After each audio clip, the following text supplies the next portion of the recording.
안녕하세요. 지태장국사. 오늘은 주제 6 고려 마지막 시간입니다. 자, 원간섭기와 복민왕의 개혁에 대해서 한번 정리를 해보려고 합니다. 자, 첫 번째, 원간섭기에는 어떠한 상황이 펼쳐졌을까요? 일단 고려한테 유리한 상황은 아니었을 거예요. 그죠? 약간 좀 불리한 상황, 그 키워드를 좀 정리를 하면 되겠고요. 이제 원간섭기가 끝나갈 때쯤 등장했던 또 개혁의 아이콘이 있죠. 바로 공민왕입니다. 어떠한 목적으로 어떤 개혁을 했는지 여러분이 좀 알아두면 좋겠습니다. 그리고 이제 조선 건국으로 이어지는 그 징검다리 역할을 하는 신진사대부들은 또 어떤 특징을 갖고 있는가 정리를 하면 되겠습니다.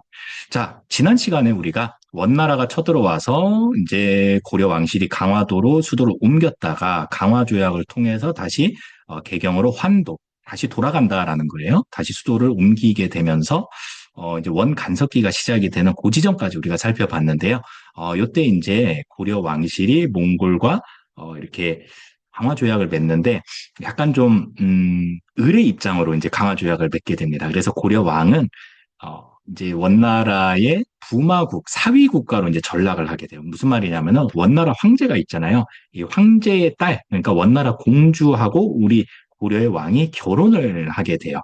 그러면서 이제 원나라 황제 입장에서는 고려 왕이 사위가 되는 거죠. 사위를 한자로 부마라고 하거든요. 그래서 고려가 부마국이 됐다. 이런 표현이 여기서 나오는 거고요. 그때 이제 원간섭기가 시작이 된다라는 거예요. 원간섭기 때 이제 왕들인데요. 여기 보면은 충열왕, 충선왕, 충수왕, 충해왕, 충무왕 다 충자가 붙었죠. 그리고 31대 국민왕 때 처음으로 이 충자가 떨어져 나갑니다. 그리고 또 다른 점이 있죠. 예전에 우리 태종, 광종, 성종 뭐 이렇게 배웠잖아요. 종자로 왕을 부르다가 그 다음부터는 다 왕, 왕, 왕, 왕 뭔가 좀 한 끗발 떨어지는 그런 느낌이 들죠. 이게 이제 또 하나의 특징이기도 합니다. 충자는 충성할 때 충자예요. 누구에게 충성을 다해라? 맞아요. 원나라 황제한테 충성을 다해라. 약간 우리에게는 조금 비굴한 그런 호칭으로 격화됐다라고 볼 수 있겠습니다. 자, 뿐만 아니라 왕실 용어도 또 격화돼요. 예전에는 조종, 근데 지금 왕. 그다음에 짐이 하사하노라. 이제 짐이라는 말도 못 쓰게 합니다. 고라고 쓰게 하고요. 폐하 대신에 전하라고 쓰게 하고요. 그다음에 태자 대신에 세자라고 쓰라고 했다라는 거예요. 원나라가. 자, 그리고 이제 관제, 우리나라 이제 뭐 정치 기구도 한 끗발 다운그레이드를 시켜버려. 업그레이드 반대죠. 그래서 중서문화성과 상서성을 하나로 통폐합해버립니다. 첨의 부, 성에서 부로 격화를 시켰죠. 그리고 요 육부는 한 끗발 또 떨어지는 네 개의 사사로 격화되게 됩니다. 이런 이제 일들이 있었죠. 그리고 원나라가 정동행성이라는 기구를 통해서 감나라 대추나라 라면서 고려 정치에 간섭하기도 했고요. 자, 그리고 이제 고려는 또 여자와 요 매거든요. 매, 독수리. 요거를 정기적으로 또 국물로 바쳤어야 됐다라는 얘기입니다. 그리고 이제 영토도 좀 어느 정도 가져가게 되는데 여기 보면은 쌍성 총관부, 정동행성, 그다음에 동령부, 탐라 총관부 요거 다 원나라가 설치한 거예요. 그러면서 우리나라 영토, 그러니까 그때 당시 고려 영토를 좀 이렇게 지배하는 그런 모습도 보였다라는 얘기입니다. 요거를 다시 한번 정리를 하자면 영토 상실, 쌍성 총관부, 탐라 총관부, 동령부를 통해서 우리나라 영토를 좀 이렇게 지배했다라는 얘기고요. 내정 간섭, 아까 정동행성 나왔죠? 그 다음에 관제를 격화시키기도 하고요. 호칭도 격화를 시켰고 왕의 충자를 붙이게 했었다라는 것도 키워드 되겠습니다. 또 일본 원정의 고려인들을 동원하기도 했고요. 그 다음에 공력, 그 다음에 이제 매를 기르기 위한 응방을 설치를 해서 우리가 정기적으로 또 매도 바치고 여자도 바치고 전쟁에도 동원이 됐어야 됐다. 뭐 이런 얘기입니다. 인적, 물적 수탈이라고 볼 수 있겠네요.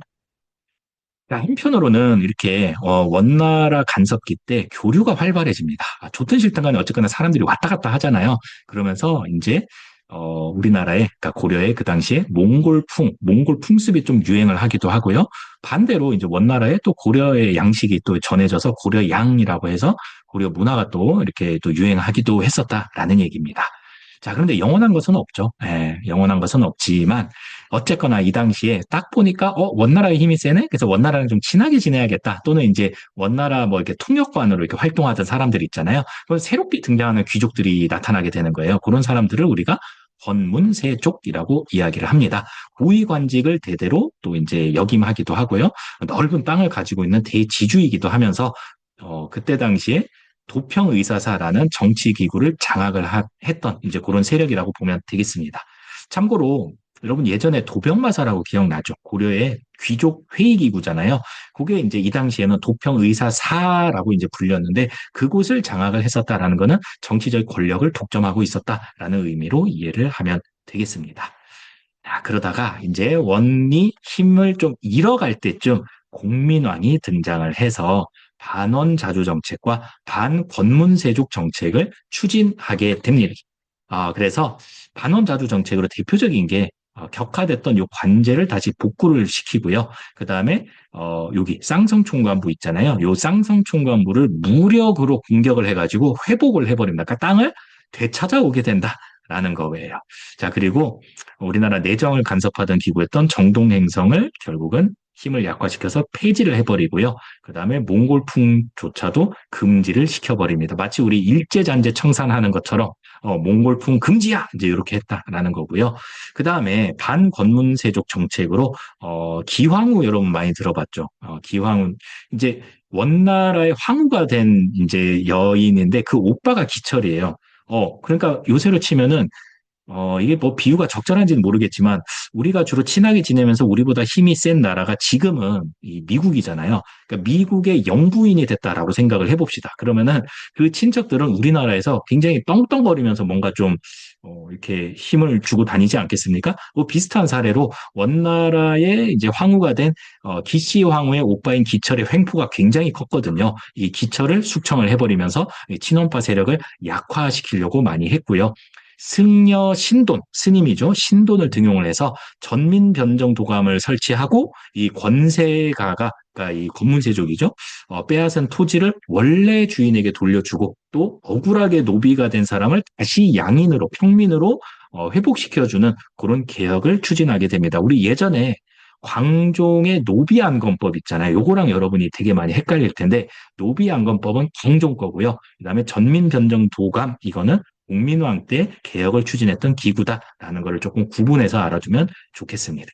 자, 뿐만 아니라 이 권문세족 대신에 새롭게 나를 도와줄 이 새로운 이제 브레인들을 등용을 많이 하게 되는데 그들을 우리가 신진사대부라고 이야기를 하는 거죠. 이들은 이 당시에 새로운 유학인 성리학을 많이 공부했던 그런 성리학자들이기도 하고요. 또 이제 대지주까지는 아니고 뭐 중소지주 정도의 경제 기반을 갖고 있는 그런 사람들이었다라고 생각을 하면 되겠습니다. 대표적인 인물 두 인물이 정몽주와 정도전이 되겠죠. 자, 그런데 이때 우리나라 북쪽에서는 중국에서 홍건적이 쳐들어와서 혼란스러운 상황, 약탈하고, 그리고 이제 바닷가에서는 일본 해적, 왜구가 막 나타나서 막 백성들 괴롭히니까, 요걸 좀 막아야겠다라면서 이제 이 무인 세력들이 굉장히 많이 활약을 하게 되는데, 대표적인 신흥 무인이 최영과 이성계 되겠습니다. 그러다가 이성계가 최영을 제거를 하고요. 위화도 해군 이후에. 그리고 나서 이제 정도전, 그 다음에 이제 이성계 세력이 서로 손을 잡죠. 그 와중에 이성계의 아들 이방원이 정몽주를 또 죽여버리기도 하지요. 그러면서 이성계와 정도전이 손을 잡고 1392년도에 이 조선을 건국하게 됩니다. 그래서 우리가 다음 시간에는 이 조선이 건국되는 장면부터 조금 더 디테일하게 시작을 해보게 될 겁니다. 자, 오늘은 전반적으로 이 고려의 후기, 이 공민왕 개혁, 원간섭기와 공민왕 개혁, 그다음에 이제 고려 멸망까지 좀 살펴봤네요. 어떻게 정리가 좀 잘 됩니까? 네, 수고했습니다. 그러면은 다음 시간에 만날게요. 안녕!